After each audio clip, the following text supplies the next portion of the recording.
12वां श्लोक की टीका। तो इति शब्द प्रकारवाची, इति शब्द प्रकारवाची, इस प्रकार से और सन्मात्रमेव तत्वम, सत्ता मात्री तत्व है।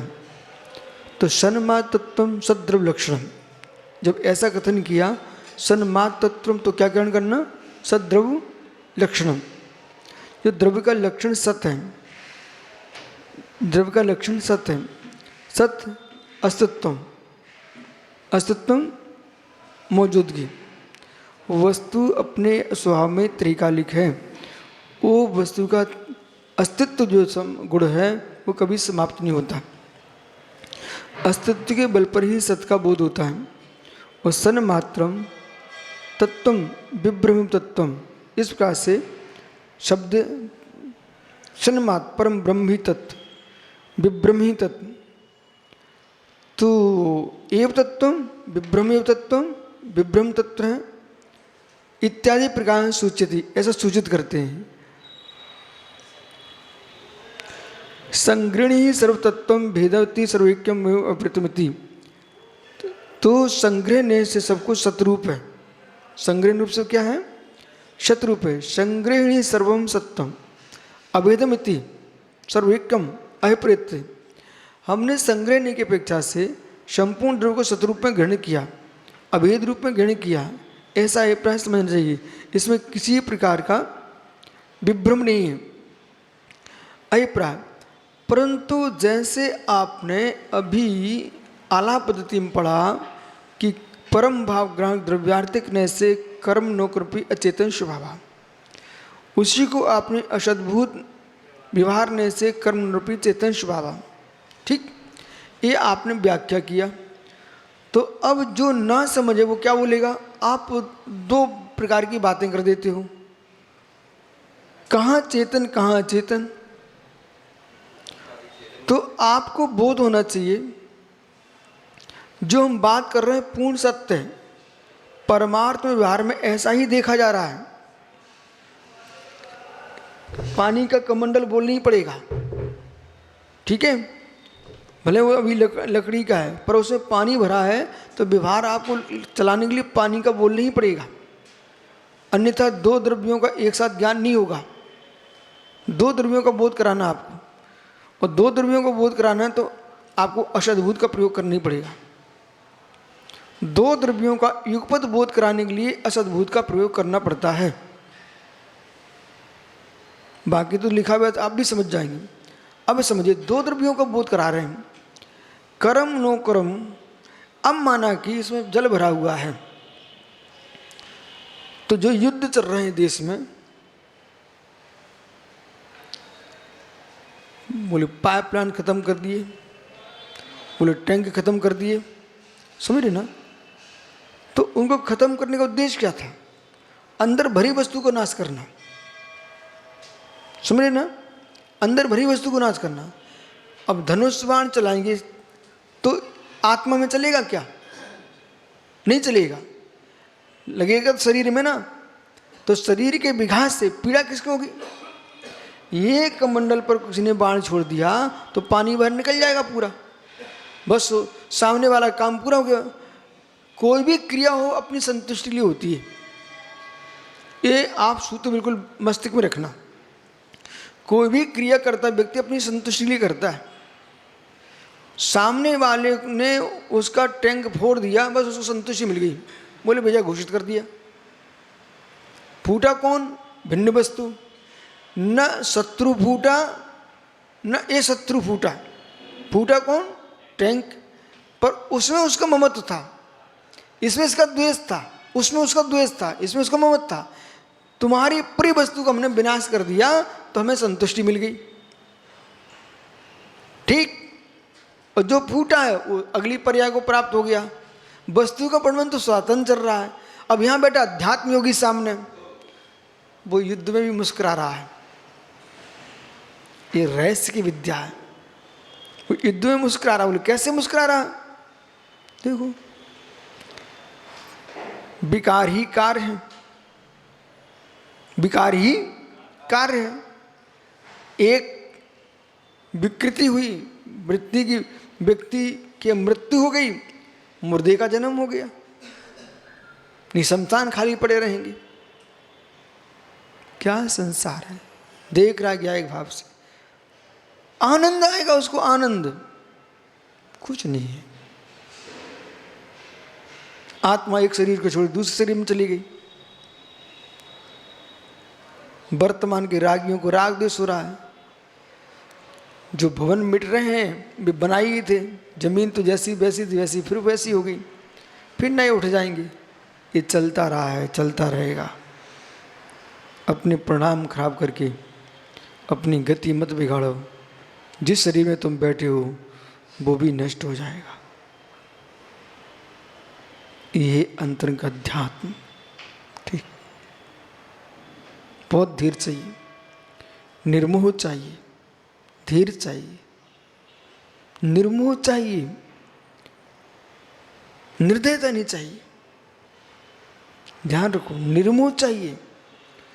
जो मार रहा है वो निर्दयी है, देख रहा है निर्मोह है।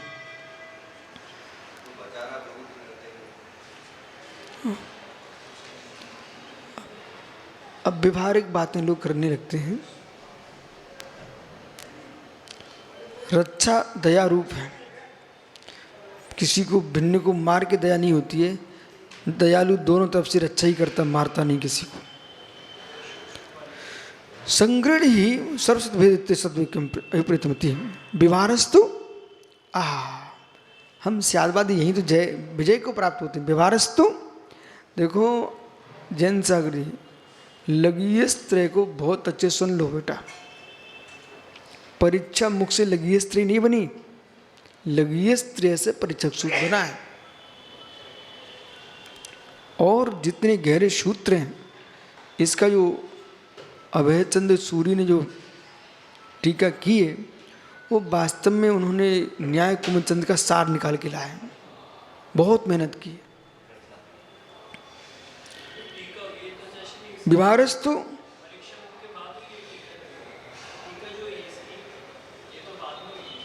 टीका भले बाद में, लेकिन ग्रंथ बाद का नहीं है, ग्रंथ पहले का है। विवारस्तु,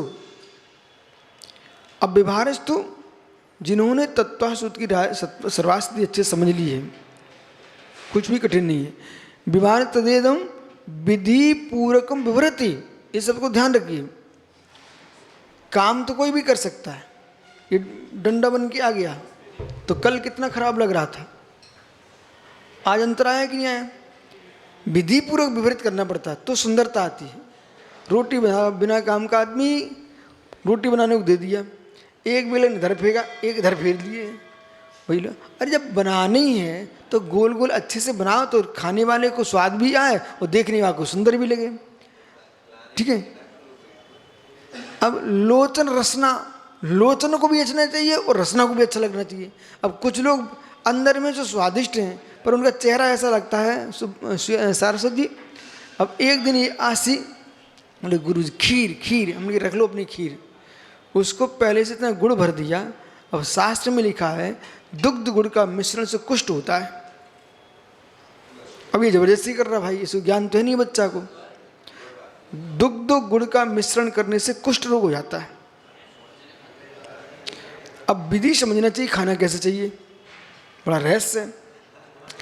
यदि दूध गुड़ का प्रयोग करना है तो दूध को पियो और गुड़ को खाओ, उसमें घोलो मत, बिल्कुल गलत है। दूध में गुड़ घोलो मत। और रहस्य पकड़िए आप, आपको अभी पता नहीं चलेगा, बड़े रहस्य हैं। घोलो के तो जहर बन जाएगा, गुड़ में घोलो मत। आप जो है जैसे दूध पी रहे हो, अलग से गुड़ खा लीजिए, उसके ऊपर दूध पी लीजिए, वो तुम्हारे लिए अमृत है। वो आपने गुड़ घोल दिया दूध में, उस दूध को तुमने जहर बना लिया है। ठीक है। तो ये अलग अलग वस्तु है। इधर देखो, माँ तुम्हारी है कि गई है? यदि माँ है तो माँ से कहना माँ 2 रोटी बनाओ बेलन की और 2 रोटी बनाओ हाथ की। ये तुम्हारी माँ सच्ची माँ होगी, वो अच्छी रोटी बनाएगी हाथ की, तो फिर आप बेलन की रोटी छोड़ दोगे, हाथ की रोटी खाओगे। जबकि उसी आटे से एक साथ आटा एक ही गूंथा गया था, उसी आटे से उसने हाथ से बनाई है और उसी से बेलन से बनाई है। बेलन का अलग स्वाद है और हाथ का अलग स्वाद। पुनः चलिए आगे, माँ से कहो रोटी बेलन की बनाओ, उसमें तुरंत अच्छा फुल्का बना करके घी लगा दो और तुम भोजन करने बैठ जाना, तुम 50 रोटी खा जाओगे। सुनो ध्यान से, ऐसे ही है, तुरंत बनाई, घी लगाओ, तुरंत खिलाओ, वो 50 रोटी खा जाएगा, पता नहीं चलेगा। उसी रोटी को माँ रोटी बनाओ, घी लगाओ और लगा करके अंदर रख दो, कटोरी में रख दीजिए। अब 15 मिनट बाद बेटा खाओ रोटी, तुम 2 रोटी में पेट भर जाएगा। तो ऐसा क्यों? तुम उधर देखो, तुम सब ये स्वीकार, बच्चों की युवा हो चुके हो, युवा हो चुके हो। चलिए, एक 12 साल का बच्चा है, उसके शरीर में शुक्र बन चुका है। एक 18 साल का बच्चा है, उसके शरीर में शुक्र बन चुका है, संतान कैसी होगी? समझ गए? ऐसा क्यों? चलिए, बोला गेहूं के दाने होते हैं, गेहूं के दाने बाल में, यदि तुरंत बाल में आए, अब आगे लोग ऐसे निकालें, दबा दे, पानी निकल जाता है। अरे वो छोड़ो प्लास्टिक, गेहूं के दाने पानी निकल जाएगा, कच्चे दाने बाल में कुछ दिन निकल जाए, फिर तुम दबाना तो दूध निकल जाएगा, उन्हीं दानों में दूध निकलेगा, और फिर दबाओगे तो दबेंगे ही नहीं, फिर आटा निकलेगा। समझे? तो हर वस्तु के काल अवधि का ज्ञान होना चाहिए आपको। जैसे धान का दूध निकलता है, धान का दूध, चावल का दूध, तो चावल से जो धान का दूध, उसके साथ वही प्रक्रिया है। धान का दूध बड़ा बलिष्ठ होता है, धान अपने मध्यम अवस्था में आ गए, दबाओ उसमें दूध निकलेगा। ठीक है?